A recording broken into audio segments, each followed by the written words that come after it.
നമ്മൾ ഇന്നലെ പറയുമ്പോൾ 152 പേരായിരുന്നു ഇവിടെ.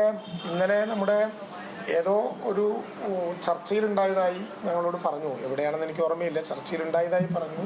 മിസ്സിങ്ങിനെ സംബന്ധിച്ച് കണക്കുകളൊന്നും ഇപ്പോഴും വ്യക്തമല്ല. അങ്ങനെ ഒരു അഭിപ്രായമേ ഞാൻ പറഞ്ഞിട്ടില്ല. നമ്മുടെ കയ്യിൽ കിട്ടിയ കണക്ക് 200 ചില്ലുവാനമായിരുന്നു. അത് കുറഞ്ഞ് ഇന്നലെ പ്രസിദ്ധീകരിക്കുമ്പോൾ 152 മാറി. ഇന്നത് 138 കുറഞ്ഞു. അതിൻ്റെ അർത്ഥം ഞങ്ങളുടെ കയ്യിൽ കണക്കില്ല എന്നല്ല, നമ്മുടെ കയ്യിൽ കണക്കില്ല എന്നല്ല. അങ്ങനെ ഒരു കരട് പ്രസിദ്ധീകരിക്കുമ്പോൾ ആ കരട് പട്ടികയിൽപ്പെട്ട ചില ആളുകൾ ചില കേന്ദ്രങ്ങളിൽ കണ്ടെത്തുകയും കാണുകയും അറിയിക്കുകയും ഒക്കെ ചെയ്ത് ഇപ്പോൾ ഒരു 14 കൂടി അതിൽ കുറഞ്ഞിട്ടുണ്ട്. ഇപ്പോൾ 138 നിൽക്കുന്നത്. ഞങ്ങളിപ്പോഴും പ്രതീക്ഷയിലാണ്. 2 തരത്തിലാണ് ആ പ്രതീക്ഷ. അത് നമുക്ക് ആളുകളുടെ എണ്ണത്തെ ഇനിയും നമുക്ക് കുറച്ചെടുക്കാൻ വേണ്ടി കഴിയും. അതിൽ ഒന്ന്, ഈ DNA ടെസ്റ്റിൻ്റെ ഫലം ഇപ്പോൾ വരും. അതോടൊപ്പം തന്നെ ബ്ലഡ് സാമ്പിളുകൾ എടുക്കുന്നതിൽ നല്ല പുരോഗതി ഉണ്ടായിരിക്കുകയാണ്. സാധാരണ നിലയിൽ നമ്മുടെ നഷ്ടപ്പെട്ടു പോയവരുടെ മുഴുവൻ ബന്ധുക്കൾ ഉണ്ടെങ്കിൽ അവർ പൂർണ്ണമായി വന്ന് ഞങ്ങളുമായി സഹകരിച്ച് രക്തസാമ്പിളുകൾ നൽകണം എന്ന് പറഞ്ഞിട്ടും ആദ്യഘട്ടത്തിൽ പുരോഗതി ഉണ്ടായില്ല. പിന്നീട് ഓരോരുത്തരെയും വിളിച്ച് പ്രത്യേകമായൊരു ടീമിനെ നിർത്തി ഓരോരുത്തരെയും വിളിച്ച് നിർബന്ധമായും നിങ്ങളുടെ രക്തസാമ്പിൾ തന്നേ മതിയാകൂ, കാരണം ഇതൊരു തിരിച്ചറിവിന് വേണ്ടിയാണ് എന്നറിയിച്ചു. ആളുകളുടെ മുമ്പിലുള്ള പ്രശ്നം ഞാൻ ഇന്നലെ പറഞ്ഞതാണ്. ഇപ്പോൾ നമ്മൾ ക്യാൻസർ ഡിറ്റക്ഷനൊക്കെ ക്യാമ്പ് നടത്തുമ്പോൾ ആ വഴിയിലൂടെ പോകുന്ന ആളുകളുണ്ടെങ്കിൽ വഴിമാറിപ്പോകും. കാരണം ഇനി എങ്ങാനും അങ്ങ് പെട്ടുപോയാലോ എന്ന പേടിയുണ്ട്. അതുകൊണ്ട് മനസ്സിൽ ഇവരോടുള്ള കടുത്ത സ്നേഹം കൊണ്ട് ഇനി അങ്ങനെ ഒന്ന് കേൾക്കരുതേ എന്ന് പ്രാർത്ഥിച്ച് ബ്ലഡ് കൊടുക്കാതെ ഇരിക്കുന്ന വിധത്തിലുണ്ട്. അപ്പം അതൊന്ന് മാറ്റി ആളുകളോട് നിർബന്ധപൂർവം എന്ന് പറഞ്ഞാൽ സ്നേഹനിർബന്ധപൂർവം ഞങ്ങൾ നിർബന്ധിച്ച് ബ്ലഡ് എടുക്കുന്ന സ്ഥിതിവിശേഷം ഉണ്ടായിട്ടുണ്ട്.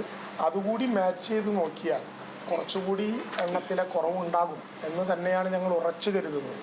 കാരണം ഇതിലെടുക്കുന്ന ആരുടെയെങ്കിലും ഒക്കെ ബന്ധുക്കളുടെ അല്ലെങ്കിൽ ഇത്രയേറെ ഇപ്പം തന്നെ നമ്മുടെ കണക്ക് പ്രകാരം ബോഡി പാർട്സ് ടോട്ടലായി 192 നമ്മൾ കണ്ടെത്തി കഴിഞ്ഞല്ലോ. ഇന്ന് മറവ് ചെയ്ത ഇതിന് പുറമെ ഇനി വരാനിരിക്കുന്നത് കൂടി കൂട്ടിയാൽ കുറച്ചുകൂടി എണ്ണം വർദ്ധിക്കും. ഇപ്പോൾ ഇന്ന് കിട്ടി ഈ കൂട്ടത്തിൽ കൂടേണ്ട, അപ്പം അതുകൂടി വരുമ്പോൾ കുറച്ചെണ്ണം കൂടി വർദ്ധിക്കും.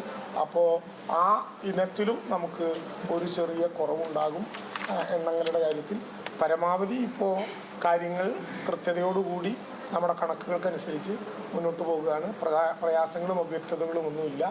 ഏത് തീരുമാനമെടുക്കാനും അതിവേഗം മന്ത്രിമാരടക്കം ഉദ്യോഗസ്ഥന്മാരടക്കമുള്ള വലിയ സംഘം എന്താണ് പ്രതിസന്ധി അപ്പം പരിഹരിക്കാൻ കഴിയുന്ന വിധത്തിൽ ഇവിടെ നിലയുറപ്പിച്ചിട്ടുണ്ട്. ഉപസമിതി അതിൻ്റെ പ്രവർത്തനം തുടരണം എന്ന് തന്നെയാണ് തീരുമാനിച്ചത്. ഉപസമിതിയുടെ പ്രവർത്തനം കുറച്ചുകൂടി കാലത്തേക്ക് തുടരേണ്ടി വരും എന്ന് തന്നെയാണ് പൊതുവിൽ ആലോചിക്കപ്പെട്ടിട്ടുള്ളത്.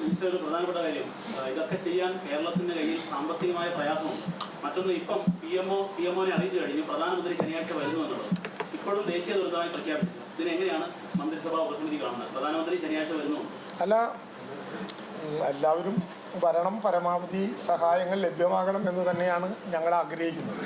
ദേശീയ ദുരന്തമായി പ്രഖ്യാപിക്കണം എന്ന് ഞങ്ങൾ പറഞ്ഞത്, അതായത് ഈ L3 ബാച്ചിൽപ്പെട്ട ഡിസാസ്റ്റർ ഓഫ് സീവിയർ നാച്ചർ എന്ന വിഭാഗത്തിൽ പെടുത്തണം എന്ന് ഞങ്ങൾ പറഞ്ഞത് ഏതെങ്കിലും വിധത്തിൽ ഞങ്ങൾക്ക് വേണ്ടിയല്ല, നമുക്ക് വേണ്ടിയാണ്. ഈ ദുരന്തത്തിൽ പെട്ടുപോയ ആളുകൾക്ക് കൂടുതൽ സഹായങ്ങൾ കിട്ടാനും ദുരന്തത്തിൻ്റെ ഭാഗമായി രൂപീകരിക്കപ്പെടുന്ന ഒരു പുതിയ ടൗൺഷിപ്പ് എന്ന ആശയം കുറച്ചുകൂടി സമൃദ്ധമാക്കാനും വേണ്ടിയാണ്. അപ്പം അതുകൊണ്ട് ഞങ്ങൾ അഭ്യർത്ഥിക്കുകയാണ്, പ്രധാനമന്ത്രി വരട്ടെ, ഇതൊക്കെ കാണട്ടെ. ഈ സാധാരണ കാണുന്നതിനേക്കാൾ ഇവിടെ വന്ന് കാണുന്നത് കൂടുതൽ കരളലിയിക്കുന്ന രംഗങ്ങൾ അവർക്കൊക്കെ മനസ്സിലുണ്ടാകുന്നതിന് ഇട നൽകും. അപ്പം ഇതിൻ്റെ ഗൗരവം കൂടുതൽ മനസ്സിലാകും, അർത്ഥത്തിലുണ്ടാകും എന്നാണ് ഞാൻ പ്രതീക്ഷിക്കുന്നത്.